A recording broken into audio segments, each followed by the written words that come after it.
Mix questions करते हैं, आपको पहचानना होगा कि ये क्वेश्चन कैसे होगा, ठीक है। तो आपका पूरा रिवीजन हो जाएगा जो भी आपने फर्स्ट एक्सरसाइज से 10 एक्सरसाइज तक सीखा है। तो देखो पहला क्वेश्चन है, हमें इंटीग्रेट करना है 1 अपॉन, लिखा भी देखो, integrate the function 1 to 23, 1 upon x minus x cube को हमें इंटीग्रेट करना है। तो आपको पहला स्टेप तो दिख रहा है कि यार इसमें x कॉमन ले लो, तो 1 माइनस एक्स स्क्वायर आ जाएगा। और यहाँ पे अगर हम 1 को 1 का स्क्वायर लिख लें तो कौन सी आइडेंटिटी लग जाएगी, a plus B a minus B, यानी 1 प्लस एक्स 1 माइनस एक्स। अब ये तीन फैक्टर आपको दिख रहे हैं, एक x, एक 1 प्लस एक्स और एक 1 माइनस एक्स। अगर ये तीन फैक्टर हैं तो पार्शियल फ्रैक्शन लगा सकते हैं, यानी कि आप पार्शियल फ्रैक्शन के अकॉर्डिंग एक लिखोगे a अपॉन एक्स यानी इसके लिए, फिर एक लिखोगे b अपॉन एक 1 प्लस एक्स के लिए, और एक आप लिखोगे c अपॉन 1 माइनस एक्स के लिए। यही तो करोगे पार्शियल फ्रैक्शन से। अब पार्शियल फ्रैक्शन में ABC तो निकालना होगा। अगर आपने मुझसे पढ़ाई की है तो मैंने आपको बोला था पहले इंटीग्रेट कर लिया करो, बाद में ABC निकाल लेंगे। तो पहले तो आप अलग अलग इंटीग्रेट करो। a बाई एक्स में a बाहर आ जाएगा, 1 अपॉन एक्स बचेगा। b बाई 1 प्लस एक्स में b बाहर आ जाएगा, 1 प्लस एक्स बचेगा। ऐसे c बाहर आएगा और यहाँ पे 1 अपॉन 1 माइनस एक्स बचेगा, ठीक है। कुछ ऐसे रिजल्ट हमें देखने को मिलने वाले हैं। अब इंटीग्रेट कर लो, a तो बाहर है, 1 अपॉन एक्स का इंटीग्रेशन होता है लॉग एक्स, यानी लॉग मॉड में x प्लस, b बाहर है, 1 अपॉन एक्स का यहाँ पे हो जाएगा लॉग मॉड में 1 प्लस एक्स प्लस c, यहाँ पे 1 अपॉन 1 माइनस, यहाँ पे आ जाएगा लॉग मॉड में 1 माइनस एक्स। लेकिन इसमें एक बात ध्यान रखना होगा कि x का कोफिशिएंट -1 है। जैसे sin 2x का आप इंटीग्रेशन करते हो तो फॉर्मूला लगा देते हो, लेकिन जो x का कोफिशिएंट होता है वो डिवाइड में आता है।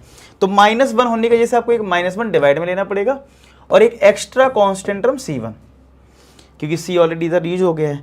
आप कहोगे सर इसमें क्यों नहीं करा, क्योंकि यहाँ पे x का कोफिशिएंट 1 था, तो हम डायरेक्टली log 1 प्लस एक्स लिख सकते हैं। इतना तो आपने इंटीग्रेशन सीख लिया होगा। अब ABC पे फोकस करना है, इसको यहीं छोड़ना है और टारगेट करते हैं ABC निकालने का, ठीक है। तो उसके लिए हम लोग क्या करते हैं, स्क्रीन में कर लेते हैं इस वाले में। अब यहाँ पे सॉल्व करते हैं, ABC की वैल्यू फाइंड आउट करते हैं। तो भाई ABC की वैल्यू फाइंड आउट करने के लिए आपको क्या करना पड़ेगा, अगर आपने पार्शियल फ्रैक्शन वाली एक्सरसाइज की है तो हम लोग क्या करते हैं, इस वाले रिजल्ट को वापस इसके इक्वल लिखेंगे और यहाँ से कंपेयर करके ABC निकालते हैं। तो इसको हम यहाँ कर लेते हैं और फिर यहाँ सब्स्टिट्यूट कर देंगे। तो देखो हमने 1 upon x bracket 1 plus x 1 minus x को लिखा था a upon x plus b upon 1 plus x plus c upon 1 minus x, ऐसे लिखा था हमने।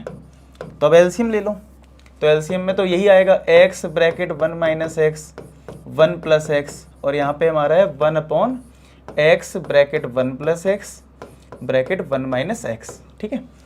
अब a के साथ क्या आएगा, x हट जाएगा, ये दोनों आ जाएंगे, यानी कि 1 प्लस एक्स 1 माइनस एक्स, ठीक है, ये आ जाएगा। तो ये सब चीज़ें तो आपने पहले से पढ़ी होगी। प्लस फिर b के साथ क्या आएगा, 1 प्लस एक्स हट जाएगा तो x इंटू 1 माइनस एक्स आ जाएगा, और c के साथ क्या आ जाएगा, 1 माइनस एक्स हट जाएगा, x इंटू 1 प्लस एक्स। तो इस तरीके से आप कैलकुलेशन करें और इसका देखो खुद से सॉल्व करो और आंसर मैच करते हैं, आपको कॉन्फिडेंस बढ़ेगा कि यार अच्छा हाँ यार सही कर रहे हैं।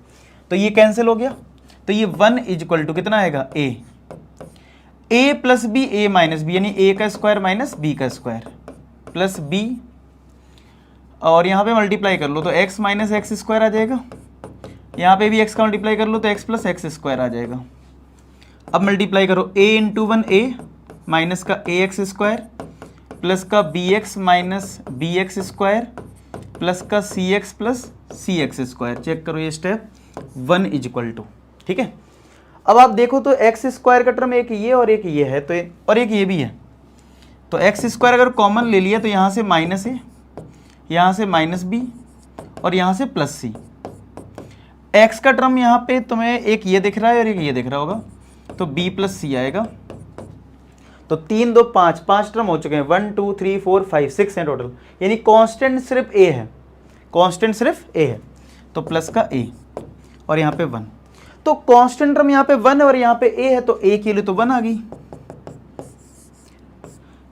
और x का कोफिशिएंट b प्लस c है, लेकिन यहाँ पे x है ही नहीं तो 0 हो गया, मतलब तो यानी b की वैल्यू माइनस सी के इक्वल है, या फिर c निकाल सकते हो, दोनों एक ही बात है, चाहो तो c लिख लो चाहे b लिख लो। ऐसे एक्स स्क्वायर का coefficient minus a minus b plus c, अब यहाँ पे एक्स स्क्वायर नहीं है, नहीं 0 है, तो अब क्या करो, माइनस a माइनस बी की वैल्यू माइनस सी है प्लस का c इक्वल टू 0, a हमारा 1 आया था यहाँ पे, ये प्लस का c, तो 2c इक्वल टू 1 हो गया, यानी c तो 1/2 आ गया, तो इसका मतलब b कितना आ जाएगा, -1/2 आ जाएगा। चलो पुट करते हैं, a की वैल्यू 1 है तो ये 1 इंटू दिस होगा, तो log mod x रहेगा, b की वैल्यू -1/2 है तो -1/2 log 1 प्लस एक्स रहेगा, c की वैल्यू 1/2 है और ये -1 है, तो फाइनली ये भी माइनस का 1/2 आ जाएगा, log 1 माइनस एक्स आ जाएगा, और ये कांस्टेंट टर्म c1, या नेक्स्ट स्टेप में आप c भी लिख सकते हो। अब आपकी अगर सारे टर्म्स लॉग में हैं तो आपको सिंप्लीफाई करना आना चाहिए, क्योंकि आपको मैंने बहुत बार बोला है ऑब्जेक्टिव क्वेश्चन में तो बिल्कुल आना ही आना चाहिए। सब्जेक्टिव में देखो नंबर कट भी सकते हैं, क्योंकि टीचर देखेगा कि यार आपने सिंप्लीफाई नहीं करा, हो रहा था, तो नंबर कट भी सकता है, आधा नंबर, तो क्यों कटने दो, सॉल्व कर लेते हैं। तो देखो ये भी लॉग तीनों में है और ये 1/2 है, तो 1/2 कॉमन ले लूँ, ठीक है, तो क्या आएगा देखना, अगर आपने 1/2 कॉमन लिया इसका मतलब इसमें 2 से मल्टीप्लाई कर लो, 2 से डिवाइड, तो अब 1/2 कॉमन आ गया, तो ये 2 log mod x माइनस ये तो 1/2 कॉमन चला गया, तो माइनस का log mod 1 plus x minus का log mod 1 माइनस एक्स, ऐसे ही आएगा,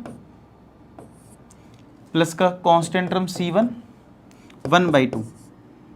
अब एक log की प्रॉपर्टी जो मल्टीप्लाई वाला नंबर होता है पावर में आता है, तो ये एक्स स्क्वायर हो जाएगा, यानी log mod में एक्स स्क्वायर, समझ रहे हो, पावर में आ जाता है ना, और यहां पे minus log 1 plus x minus का log 1 माइनस का x c1, तो ये आ जाएगा 1/2 log mod। देखो log m minus log n, log m upon n होता है, तो ये एक्स स्क्वायर ऊपर रहेगा, ये और ये दोनों ही नीचे आएंगे, क्योंकि दोनों में ही माइनस है, यानी 1 प्लस एक्स नीचे आएगा और 1 माइनस एक्स भी नीचे आएगा, और ये constant term c1। a plus B, a minus B क्या होता है, a square minus B square, यानी कि 1 स्क्वायर माइनस एक्स स्क्वायर। तो फाइनली हमारा ऐसा आंसर आ गया, चेक करोगे तो यही आंसर आ रहा होगा, एक बार चेक कर लेते हैं। 1/2 log mod में x square upon 1 minus X square plus c लिखा है, तो c1 और c एक ही बात होती है, चाहे आप c1 लिख दो या c लिख दो। समझ में आया क्वेश्चन वाला? तो पहला क्वेश्चन इस तरीके से, ये आपका किस पे बेस्ड था, पार्शियल फ्रैक्शन पे बेस्ड था, और आई होप आपको ये चीज़ क्लियर भी हो गई हो। चलो नेक्स्ट करें, नोट कर लो इतना।